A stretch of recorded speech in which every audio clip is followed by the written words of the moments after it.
Hello दोस्तों, कैसे हैं आप सब? ठीक हैं? तो चलिए, आज हम जो पढ़ाने जा रहे हैं आपको वह एक बहुत ही इम्पोर्टेंट टॉपिक है। टॉपिक का नाम है भारतीय राष्ट्रीय झंडे का इतिहास, history of Indian national flag. हाँ फ्रेंड, तो शुरू करते हैं कि भारतीय राष्ट्रीय झंडे का इतिहास में हम क्या देखेंगे। पहले ये जानेंगे चर्चा में क्यों है, फिर देखेंगे भारत का पहला राष्ट्रीय ध्वज कौन सा था, फिर हम देखेंगे आपको इसी के तहत भारत के राष्ट्रीय ध्वज का इतिहास क्या है, history of our Indian national flag क्या है, फिर हम देखेंगे इससे संबंधित भारतीय राष्ट्रीय ध्वज के संबंध में क्या क्या विवाद आए हैं, फिर हम आपको बताएंगे इसके अन्य प्रमुख तथ्य भी आपको हम बताएंगे। तो वहाँ फ्रेंड अब शुरू करते हैं बिना देरी किए हुए। जो हमारे चैनल को सब्सक्राइब न किए हो, चैनल को सब्सक्राइब कर दें। तो फ्रेंड, ये चर्चा में क्यों रहा, क्योंकि अभी हाल ही में 15 अगस्त का दिन आया था, जिसे हम स्वतंत्रता दिवस के रूप में मनाते हैं। तो इस दिन, इस बार जो 15 अगस्त 2020 को जो स्वतंत्रता दिवस मनाया गया वो 74वां स्वतंत्रता दिवस था। और इसी दिन भारत के प्रधानमंत्री लाल किले पर झंडा फहराते हैं। भारत के प्रधानमंत्री लाल किले पर झंडा फहराते हैं, इसीलिए चर्चा में रहा। ठीक, आइए अब हम भारत का पहला राष्ट्रीय ध्वज के बारे में जानते हैं। तो भारत का पहला राष्ट्रीय ध्वज कोलकाता के पारसी बागान स्क्वायर ग्रीन पार्क में, मतलब आप वीडियो में देख रहे हैं, हम आपके सामने लिखे भी हैं कि कोलकाता के पारसी बागान स्क्वायर ग्रीन पार्क में 7 अगस्त 1906 के दिन फहराया गया। मतलब जो भारत का पहला राष्ट्रीय ध्वज था वह कोलकाता के पारसी बागान स्क्वायर ग्रीन पार्क में कब किया गया था? 7 अगस्त 1906 के दिन फहराया गया था। और इसमें क्या था कि 3 पट्टियां थीं। पहली पट्टी का नाम हरी पट्टी, पीली और लाल, ये 3 पट्टियां थी, जिसमें हरी पट्टी सबसे ऊपर, पीली पट्टी फ्रेंड बीच में थी और लाल पट्टी सबसे नीचे थी। उसके बाद फ्रेंड जो हरी पट्टी है सबसे ऊपर थी, उस पे 8 आधे खिले हुए कमल के फूल थे। और जो नीचे पट्टी थी, नीचे पट्टी हमारी लाल पट्टी थी, उस पर अर्ध चंद्रमा का प्रतीक बना हुआ था। और जो बीच में पीली पट्टी थी उस पर वंदे मातरम लिखा हुआ था।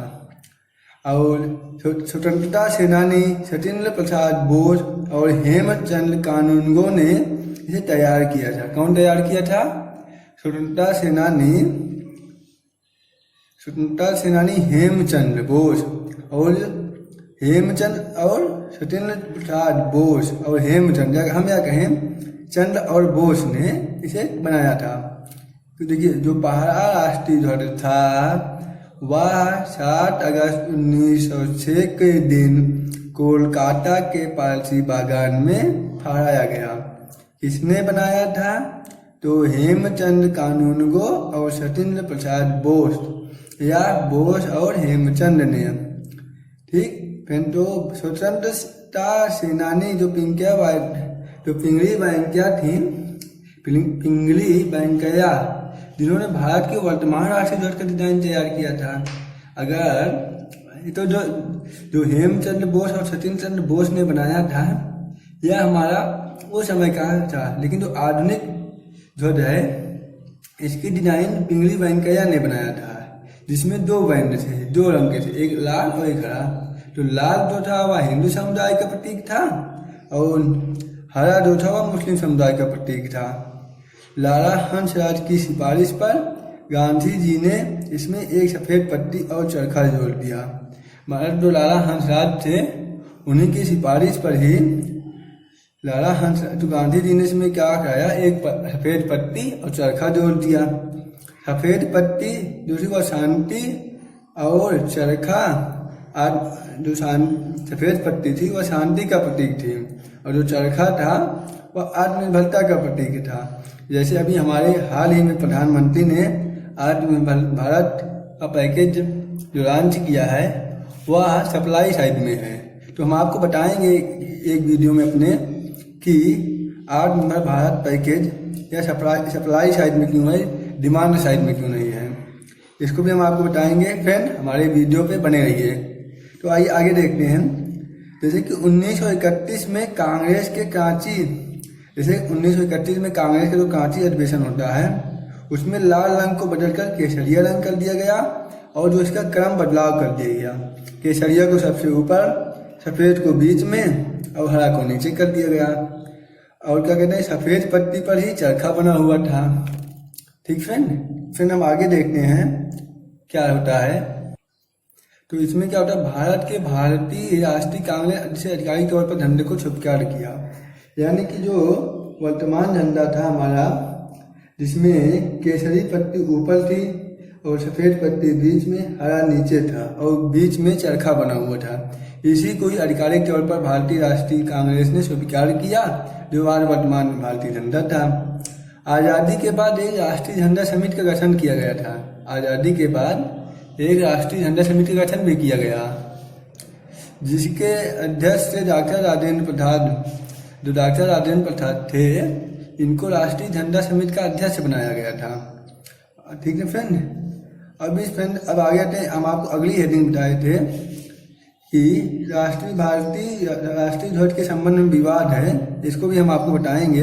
इसके पहले हम आपको एक पॉइंट और बताते हैं कि बदरुद्दीन तैयबजी और सुरैया तैयबजी के सलाह पर, मतलब जो बदरुद्दीन तैयबजी थे और सुरैया तैयबजी जो थे, इन दोनों ने सफेद पट्टी पे जो चरखा बना था उसको हटा करके अशोक चक्र का इस्तेमाल किया था। मतलब बदरुद्दीन तैयबजी और सुरैया तैयबजी ने सफेद पट्टी को हटाकर, सफेद पट्टी पे जो चरखे को हटाकर, सफेद पट्टी को नहीं हटाया, सफेद पट्टी पे जो चरखा बना था, जिसे लाला हंसराज की सिफारिश पे लाया गया था, वहां पे अशोक चक्र को लगा दिया गया, जिसे संविधान सभा ने 22 जुलाई 1947 को आधिकारिक तौर पर इस झंडे को मान्यता दे दी। ठीक है, मतलब आपको एग्जाम आप पॉइंट व्यू से आपको पूछेगा कि गांधी जी के चरखे को हटाकर अशोक चक्र का इस्तेमाल किसने किया या किसकी सलाह पर किया गया, तो आंसर क्या होगा आपका, बदरुद्दीन तैयबजी और सुरैया तैयबजी की सलाह पर। तो फिर आइए अब इसमें देखते हैं विवाद क्या थे। भारतीय राष्ट्रीय ध्वज के संबंध में जो विवाद था, पहला विवाद उसी समय फ्रेंड खड़ा होता है जब 2013 में एक विवाद आता है, जब पांडुरंग रेड्डी ने दावा किया कि राष्ट्रीय ध्वज का डिजाइन सुरैया तैयबजी ने दिया था। मतलब जो राष्ट्रीय ध्वज का जो डिजाइन है इसको सुरैया तैयबजी ने दिया था, लेकिन जो हमारी the flag foundation of India, जो हमारा दी फ्लैग फाउंडेशन ऑफ इंडिया है, इसके मुताबिक जो स्वतंत्र भारत के लिए राष्ट्रीय ध्वज का डिजाइन सुरैया बदरुद्दीन तैयबजी ने दिया था, आखिर में उसी को मंजूरी मिली थी। मतलब हम ये कहें, जो सुरैया बदरुद्दीन तैयबजी ने हमें जो झंडे की डिजाइन प्राप्त किया था उसी को ही मान्यता मिली थी, जिसे झंडा समिति ने 17 जुलाई 1947 को स्वीकार किया था। आइए अब हम अन्य प्रमुख बातें देखते हैं इसमें क्या थे। झंडा फहराना एक मूल अधिकार है, मतलब आप भी झंडा फहरा सकते हो, ये एक आपका मूल अधिकार है। मूल अधिकार क्या होते हैं, इसको भी हम आपको अपने एक वीडियो में बताएंगे। बस वीडियो हमारे चैनल को सब्सक्राइब करिए और वीडियो को हमारे देखते रहिए, और सबसे पहले और जल्द देखने के लिए बेल आइकन की घंटी को भी दबाएं। तो फ्रेंड, झंडा फहराना एक मूल अधिकार था, जिसे सुप्रीम कोर्ट ने 23 जनवरी 2004 को नवीन जिंदल के मामले में फैसला दिया कि सम्मान और गरिमा के साथ झंडा फहराना, मतलब आपको झंडा फहराना एक मूल अधिकार तो है, लेकिन कैसे फहराएंगे आप, सम्मान और गरिमा के साथ उसको फहराना, उसको सम्मान देना है, ठीक, उसकी गरिमा को बनाए रखना है। ठीक है, अनुच्छेद 19(1) के तहत भी एक मूल अधिकार के अंतर्गत आता है। और अब विदेशों में या भारत भूमि के बाहर सबसे पहले झंडा किसने फहराया, मैडम कामा ने और उनके साथियों ने। 1960 में 1907 में मैडम कामा और उनके साथियों ने जर्मनी में भारतीय झंडा फहराया था। कब है? 1960 में मैडम काजी कामा और उनके साथियों ने झंडा फहराया था। तो फ्रेंड, एक बार आपको हम एग्जाम के दृष्टिकोण से आपको हम कुछ क्वेश्चन बताते हैं जो एग्जाम में पूछे जा सकते हैं। तो पहला ये होगा कि अभी हाल ही में कौन सा स्वतंत्रता दिवस मनाया गया? अभी हाल ही में कौन सा स्वतंत्रता दिवस मनाया गया? तो क्या होगा? 74वां स्वतंत्रता दिवस। फिर आपसे क्वेश्चन पूछ सकता है कि भारत का पहला राष्ट्रीय झंडा कहाँ फहराया गया था? तो आंसर क्या होगा? कोलकाता के पारसी बागान में। फिर पूछेगा कि कानून की जो फर्स्ट टाइम झंडा फहराया गया था उसे तैयार किसने किया था?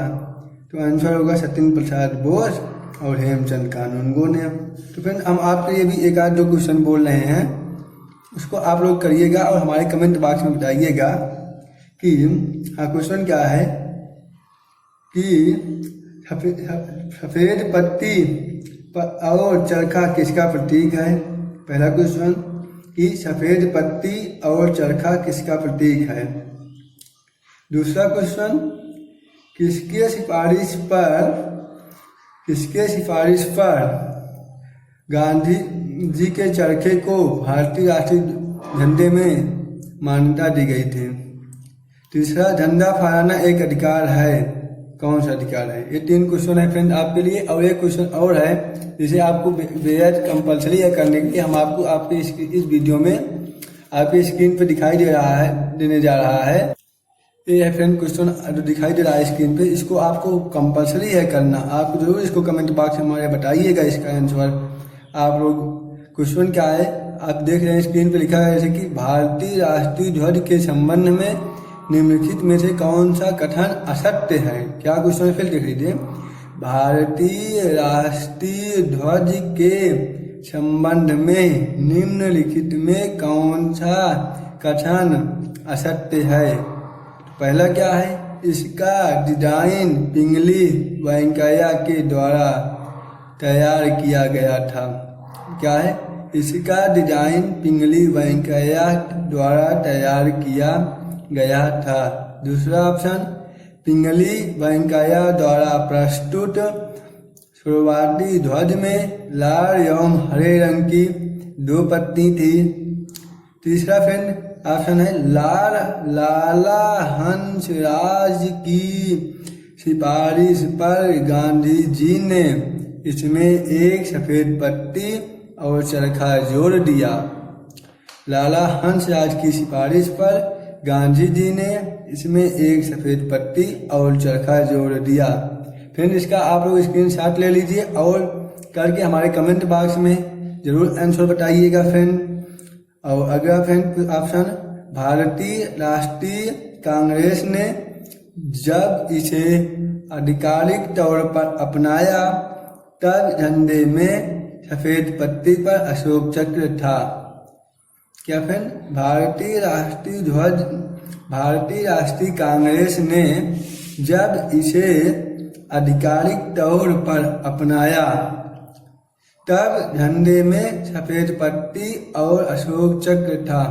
तो फ्रेंड, ये 4 ऑप्शन है और आपका क्वेश्चन था, फिर से एक बार हम क्वेश्चन रिपीट कर दे रहे हैं कि भारतीय राष्ट्रीय ध्वज के संबंध में निम्नलिखित में कौन सा कथन असत्य है? कौन सा कथन असत्य है या सही नहीं है? तो